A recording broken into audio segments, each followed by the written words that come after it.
이런 주제로 오늘 강의를 하도록 하겠습니다. 그래서 여기서 한번 여러분에게 뭐 답변을 듣기보단 질문을 하나 드리도록 하겠습니다. 우리나라 정부 예산은 국가의 안전과 국민들의 그 복지를 위해서 정부가 세금을 통해서 재원을 조달해서 집행하는 행위입니다. 행정행위입니다. 그런데 우리가 집행하는 정부 예산 중에서 가장 정말 특이한 예산이 하나 있습니다. 그게 뭐냐면 대한민국 국민을 위한 예산이 아닌 타국민을 위한 예산이 있습니다. 이것이 국제개발협력이고, 또 한 가지는 예산이란 게 어디 뭐 소중하지 않은 것이 없고 다 한 푼 한 푼을 아껴 써야겠지만은, 그래도 우리 예산이 쓰임새가 가장 한계 효용이 큰 데부터 쓰는 것이 아마 자원의 효율성이라는 측면에서는 맞을 것인데, 그러면은 가장 한계 효용이 큰 대한민국 예산이 어디에 쓰이고 있느냐?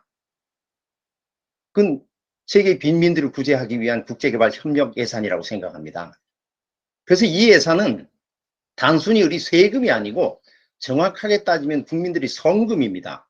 그 성금을 가지고 세상에서 가장 가난한 사람들에게 주는 가장 한계 효용이 높은 세금이기 때문에 어떤 다른 예산보다도 우리가 사실은 신중하게 써야 되고 그 가치를 항상 생각하면서 소중하게 써야 될 것이라고 생각합니다.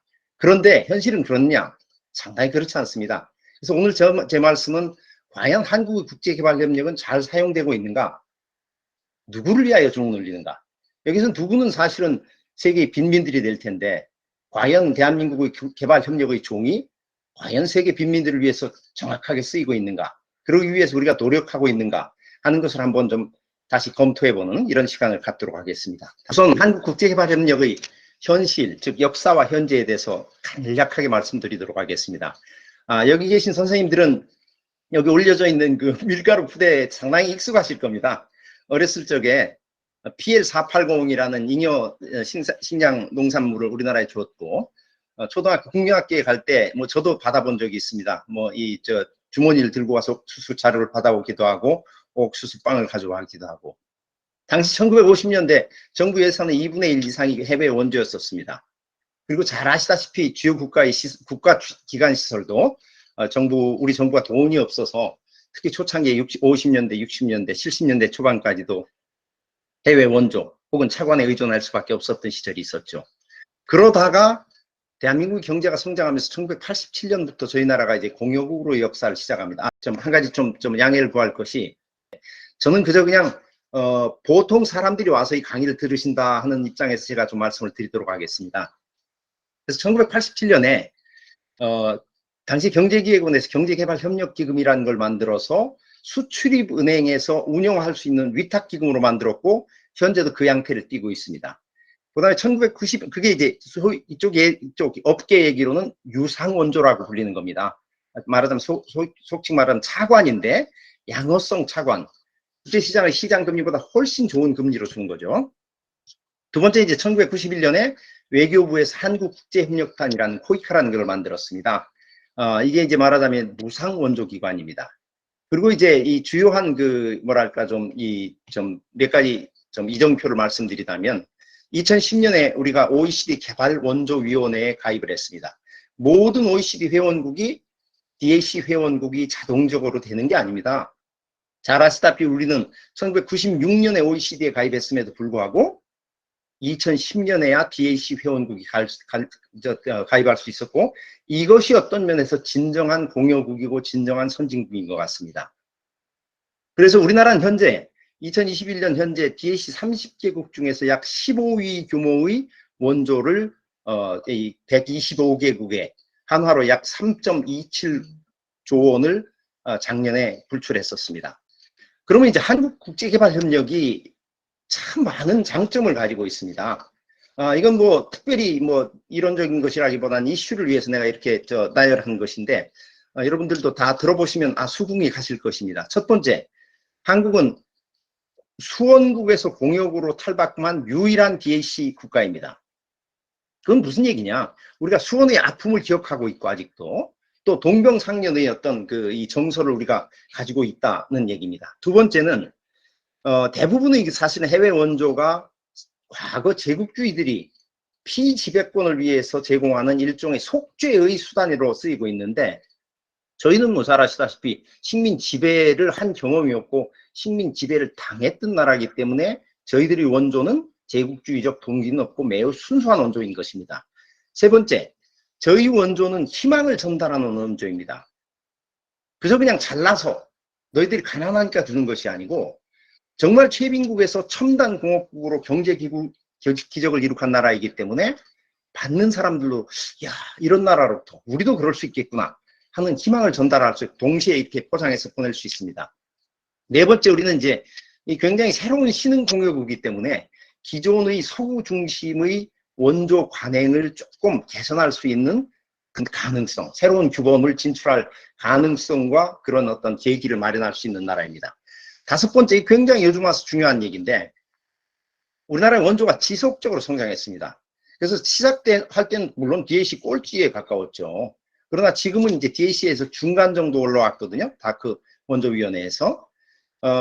그런데 문제는 뭐냐면, 지난 코로나가 시작되면서도 소위 말하는 원조 모범국이라는 서구 혹은 북구의 나라들도 다 개발 원조 금액을 깎았습니다. 상당수 깎았습니다. 그런데 불구하고 우리는 2020년, 21년 기간에 20.7%를 증액했고, 금년에도 전년 대비 12.4%를 증액해서 국제사회에 우리가 굳건한 협력 의지가 있다는 것을 표명하는 좋은 나라입니다. 그럼 우리가 이렇게 좋은 장점을 많이 가지고 있고 그동안 많은 성장을 해왔는데 문제점은 없느냐? 사실은 문제점 투성이고, 이 문제점을 가지고 우리가 대안을 모색해 보기 위해서 오늘의 이 강의를 하게 된 것입니다. 첫 번째 문제점, 방향성인데, 우리 양, 질 다 굉장히 매우 떨어집니다. 원조 양이 현재 뭐 DAC 국가 중위권 15위 정도로 30위 중에서 15위 정도의 규모를 여기 저 커서에서 보시는 것 같이 이렇게 보이고, 근데 이게 이제 절대 양입니다. 그러나 그 양이 미국의 15분의 1, 독일의 11분의 1, 일본의 6분의 1, 이태리의 2분의 1 정도입니다. 또 non-DAC 멤버인 중국, 터키의 2분의 1입니다. 그리고 DAC 멤버 중에서 우리 인구 5분의 1이 안 된 스웨덴의 반밖에 안 되고, 우리 인구 10분의 1인 노르웨이보다도 한 30%, 40% 정도 적습니다. 그래서 GNI 대비로 했을 때 0.16%로 OECD 국가 30개국 중에서 25위를 차지할 만큼 우리 원조 양이 절대적으로 좀 부족합니다. 원조의 질이란 측면에서도 원조의 질은 이제 여러 가지 다른 지표로 측정을 하고 있는데, 가장 유명한 것이 글로벌 디벨롭먼트 센터, GDC 맞는 것 같습니다. 그래서 저 워싱턴 DC에 있는 싱크탱크에서 조사하는 커미트먼트 투 디벨롭먼트 인덱스라는 게 있습니다.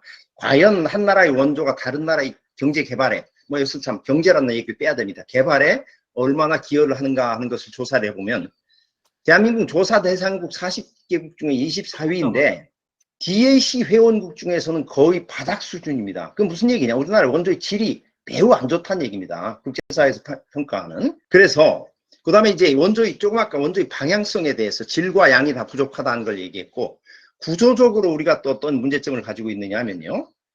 첫 번째, 우리나라 원조가 유상 원조의 비율이 매우 높습니다.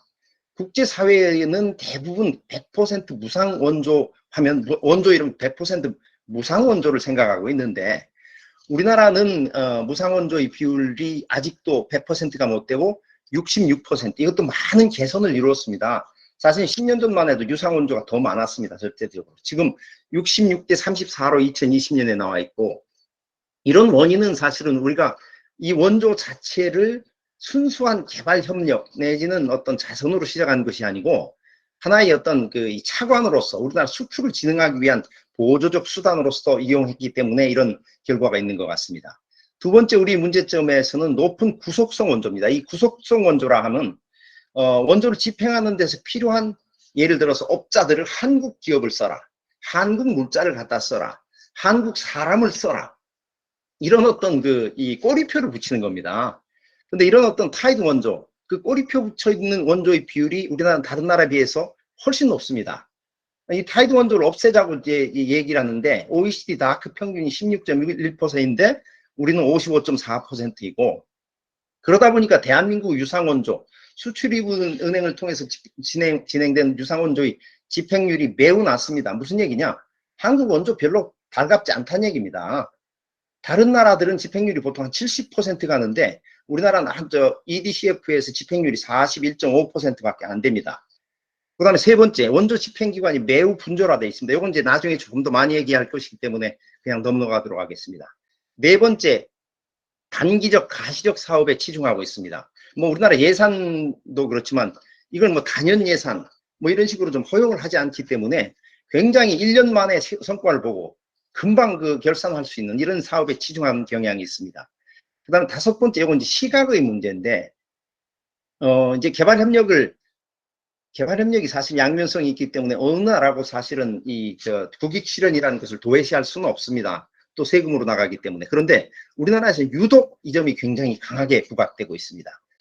그래서 이제 분야별 왜곡 사례를 좀 이렇게 사실 보는데, 지금 제가 이 제한된 시간에서 많이 말씀을 못 올리기 때문에 제가 한 15페이지 정도 이슈 페이퍼를 한선재단에 드려서 이것을 올려놔서 여러분들이 필요하신 분은 다운받아서 가질 수 있도록 했습니다. 자세한 건 거기를 봐주시되, 그냥 조금 이 아이템별로 좀 명시만 하면은, 우리나라 원조가 액수가 커지다 보니까 이게 정치권에서 굉장히 관심을 갖기 시작하고, 이 돈이 상당히 영어로 파이낸셜 디스플린이 잘 지켜지기가 어려운 분야입니다.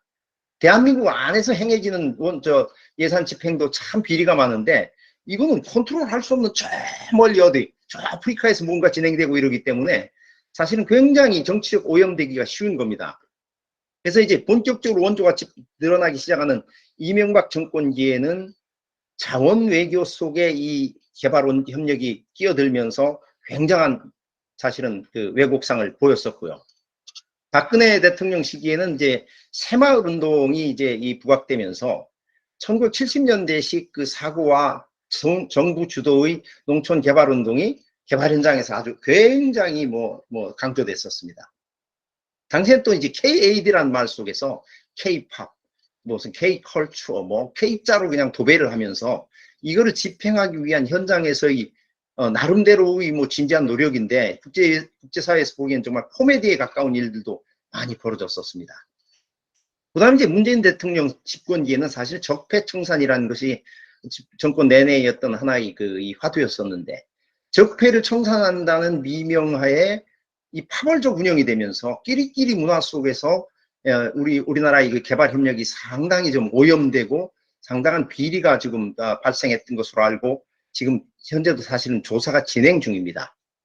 그 다음에 우리나라 분야별 외국 사례 중에 개발 협력이 원조 집행기관들이 엄청나게 권위의식이 팽배해지고 있습니다. 비근한 예를 들면 코이카 같은 데 가면은 코이카에 직원이 얼마 없습니다. 생각보다 한 500명 미만입니다. 근데 가면 그 일하는 사람 무지하게 많아요. 그 다음에 해외 현장 봉사자들 2,000명, 3,000명 이래 됩니다. 또 거기에 사업자로 참여한 사람들, 사업자의 또 하청기업들, 이러니까 자연스럽게 코이카 직원은 슈퍼 로얄 패밀리가 되는 겁니다. 심지어 현장에서는 코이카 봉사단원까지도 로얄 패밀리라고 부릅니다. 왜냐하면 다른 NGO 봉사단원들이나 이런 사람들에 비해서 압도적인 어떤 우월감 의식을 가지고 있거든요. 그게 또 굉장히 큰 문제입니다. 이게 왜냐? 이건 사실은 두 손 모아서 드리는 성금이거든요. 근데 이걸 권위적인 의식을 가지고 드린다는 건 사실은 성금의 취지 자체를 막을 수 있는 거기 때문에 안 좋습니다. 그 다음에 이제 전문성이 매우 낮은 사람들이 현장에서 참여하고 있습니다. 이게 이제 한때는 우리나라에서는 개발협력, 특히 자원봉사가 우리나라의 특징 중에 하나인데, 자원봉사는 미국이 1등이고 우리나라가 2등입니다. 그러니까 인력 파견을 우리나라가 그렇게 많이 하는 겁니다. 개발 현장에. 근데 우리나라에서는 이것을 해외 취업이라고 생각하고 보내는 경향이 있거든요. 한때는 청년 실업이 문제가 되니까 10만 양병설이란 비명하에 개발협력 현장에 젊은이들을 내보내자. 이런 어떤 취지가 있어가지고 10만 명은 도무지 안 되죠. 현재 한 3,000명 나가 있는데, 그래서 한때 한 3만 명까지 내보내는 것을 좀 계획을 세우고 이랬던 적이 있습니다. 그러다 보니까 자질이 부족한 인사들이 막 파견됩니다. 한국에서 3주 교육받고 글로벌 전문가라고 나갑니다. 한 번 해본 적도 없는 사람이. 뭐 우리나라 지방행정기관에 뭐 한 낮은 직급에 있던 사람이 갑자기 뭐 개발도상국의 중앙집행기구에 가서 뭐 무슨 기획을 담당하기도 하고 자문을 하기도 하고 뭐 이렇습니다. 뭐 국민학생 대상으로 컴퓨터 교육했던 애들이 개발도상국에 가서 교수하고 이럽니다. 이게 사실은 그만큼 지식 격차가 있어서긴 하지만은 저희들이 뭐 잘 아시다시피 선생님들도 개발도상국이 평균 학력은 낮고 평균 소득은 낮지만은 그 나라의 공무원들은 굉장히 트레이닝을 잘 받은 사람들이 많거든요. 그래서 이게 상당히 사실 부끄러운 사실을 저희들이 현장에서 많이 목도하게 됩니다. 그 다음에 이제 이 점점 우리 개발협력계 전체가 뭐 특히라고 해서 좀 죄송하지만 시민사회단체가 이제 규제하는 것이 없기 때문에 윤리의식이 매우 희박하고 이런 현상이 자세히 들여다보면 겉에 취지는 대단한데 굉장히 좀 문제점이 많은 경우가 많습니다. 그 다음에 이제 그러면 이제 조금 아까까지 얘기했던 것이 대부분이 사람들이 그럼 무상원조에서 이런 일이 많이 벌어졌겠구나 이런 얘기를 합니다. 근데 유상원조들 그렇지 않을 수가 없습니다. 왜냐하면 유상원조 또한 어떤 면에서 더 폐쇄적인 의사결정 과정입니다. 요건 유상원조에 참여하는 것은 비교적 대기업이 들어가고 큰 규모 사업이고 기획재정부와 수출입은행이 슈퍼 갑의 노릇을 하고 있는 이런 데입니다. 그런데 이제 이 유상원조의 흑역사 중에 가장 큰 게 우리나라 개발협력 전체 중에서 가장 큰 사건이 사실은 2018년에 라오스에서 댐이 붕괴한 사건이 있었습니다. 이게 국내에서는 뭐 그렇게 많이 다뤄지질 않았는데 이걸 과연 뭐 기술적 인재냐 자연재해냐를 가지고 아직도 논의가 있습니다. 그런데 기본적으로 이 댐은 하지 않아야 된다는 것을 ADB에서 사실은 미리 다 검사를 하고 자연재해의 피해가 너무 많고 또 빈민들의 피해가 너무 크다. 이래서 사실 추진을 하지 말아야 된다고 결론을 내렸던 것을 우리 정부가 들어서 가지고 태국과 해서 이 컨소시엄을 만들어서 우리나라 EDCF를 지원하고 SK가 들어가고 남동발전사가 들어가고 이래서 큰 댐을 짓는데 그 중에 하나가 붕괴됐습니다. 그래서 이제 라오스 정부에서는 이건 인재다, 설계 미스다 이렇게 얘기를 하고 있고 우리에서는 뭐 자연재해다 이렇게 얘기를 하는데 많은 사람들이 죽었고 많은 이주민들이 발생했습니다. 근데 아직까지도 보상이 제대로 이루어지지 않고 실태 파악도 불분명하고 그래서 SK에서 뭐 근간에 1,000억 원을 지원하겠다는 발표는 했는데 얼마나 집행될지 좀 궁금하고 저희들이 지켜보고 있습니다. 이건 무슨 얘기냐면은 소위 말하는 잘못된 혹은 불충분한 정보를 가지고 잘못된 동기로 들어간 개발협력이 개발의 역사를 가져올 수 있다는 얘기죠. 우리는 사실 그들을 도와주기 위해서 돈을 쓰는 거거든요. 근데 결과적으로는 환경을 파괴하고 많은 빈민들을 사실은 삶의 극한 상황으로 몰아가고 사실 많은 사람들이 희생되고 죽게 되는 이런 일이 개발 현장에서 이루어지고 있는 개발의 역설이 있다는 얘기입니다. 그 다음에 이제 제가 사실은 뭐 여러 가지 비리가 많지만 지금 이제 정권 초기에 가장 강조하고 싶은 것이 사실은 과연 우리가 누구를 위한 개발협력을 행정을 하고 있느냐. 그 중에서도 특별히 이게 부처 이기주의가 너무 난무하고 있습니다. 개발협력판에.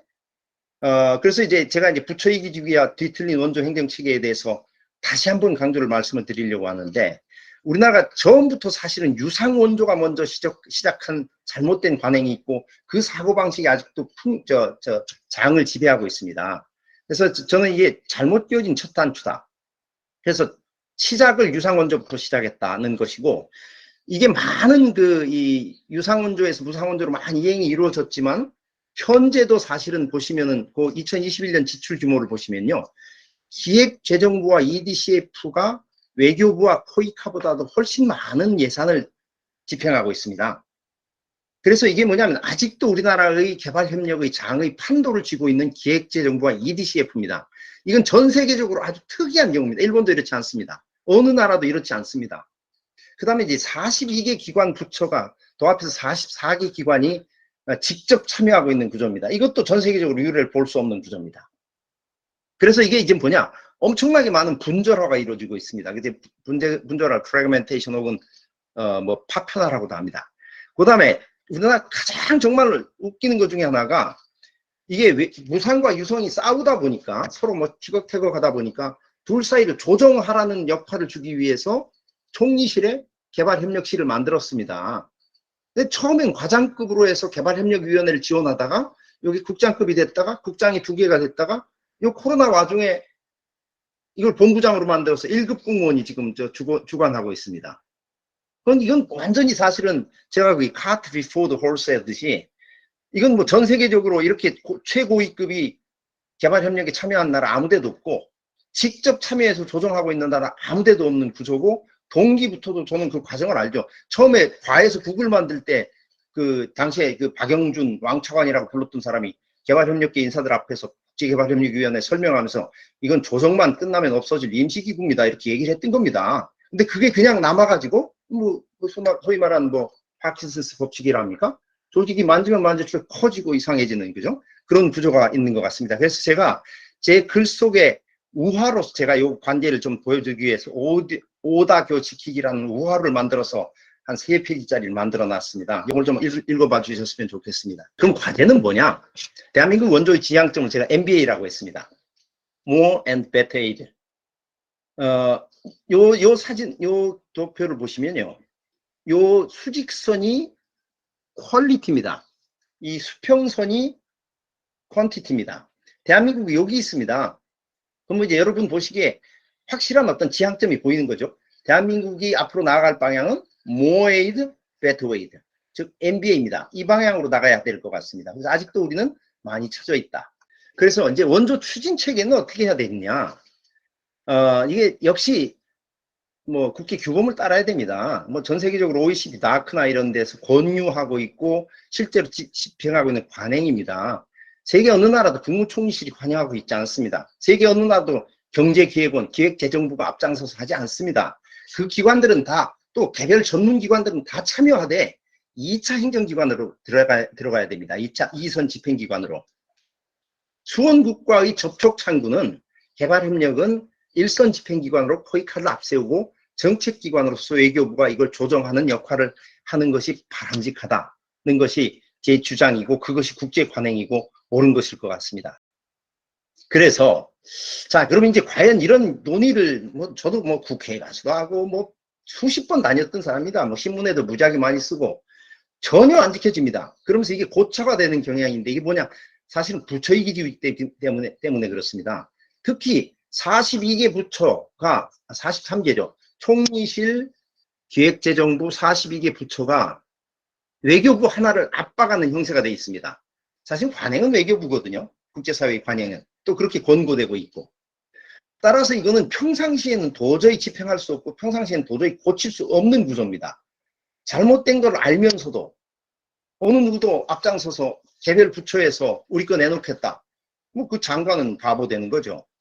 또 경제기획원 같으면 기획재정부 같으면 이걸 또 절대로 안 넣으려고 하는 몇 가지 또 이유가 있습니다. 재정예산적인 측면 플러스 인사적인 문제도 있기 때문에 이거는 뭐 자기 손으로 절대 내놓을 리도 없고 이걸 조정하는 국무총리실에서 자 내놓고 나도 빠지겠습니다는 얘기를 절대로 할 수가 없습니다. 안 할 겁니다. 그럼 누가 해야 되느냐? 대통령이 할 수밖에 없고 언제 해야 되느냐? 집권 초기에 할 수밖에 없습니다. 근데 어떻게 보면 다행한 것은 제가 저 대통령 취임 연설을 듣고 굉장히 좀 고무적이었는데 굉장히 많은 단어가 여러분 모두 아시다시피 자유란 단어가 전체의 장을 철하고 있지 않습니까? 그런 가운데 저는 깜짝 놀랐어요. 건국 이래 이런 적이 없었는데 시작을 존경하고 사랑하는 국민 여러분 그리고 자유를 사랑하는 세계 시민 여러분으로 시작을 하고 있습니다. 마침도 어떻게 하고 있냐? 국제사회에서 책임을 다하고 존경받는 나라를 위대한 국민 여러분과 함께 반드시 만들어 나가겠습니다 하면서 세계 시민이라는 단어가 7번이나 반복 사용합니다. 그러면 이제 어떻게 하면 국제사회의 책임을 다하고 존경을 받겠느냐? 가장 확실한 정책 수단이 저는 국제개발협력이라고 봅니다. 여러 가지 뭐 제가 책에 써놨지만 이것만큼 사실은 단기적으로 확실하고 확실한 책임을 다하는 것이 없습니다. 그러려면 어떻게 해야 되느냐? 진정한 개발협력을 우리가 만들어야 됩니다. 외국에서 보기에도 그렇다. 그걸 집행하는 기관도 선진화돼 있고 동기가 순수하구나. 우리는 굉장히 많은 배경을 가지고 좋은 ODA를 집행할 수 있음에도 불구하고 굉장히 모순된 세계에서 가장 낙후된 모순 구조를 갖고 있다는 얘기죠. 우리 내부의 모순부터 척결하고 ODA 집행 체계를 집권 초기 이 대통령 의지가 없이는 이행이 불가능한 것 같아서 지금 측면에서 지금 이 시점에서 한 번 더 이 문제를 제가 이슈화하고 이런 어떤 국제개발 협력을 제대로 된 세계인이 감동을 받는 어떤 그 원조를 집행하기 위한 여론 형성과 공감대 형성에 이 자리에 계신 선배님들, 이 자리에 계신 전문가님들께서 같이 동참해 주실 것을 제가 호소하면서 제 발표를 마치도록 하겠습니다. 경청해 주셔서 감사합니다.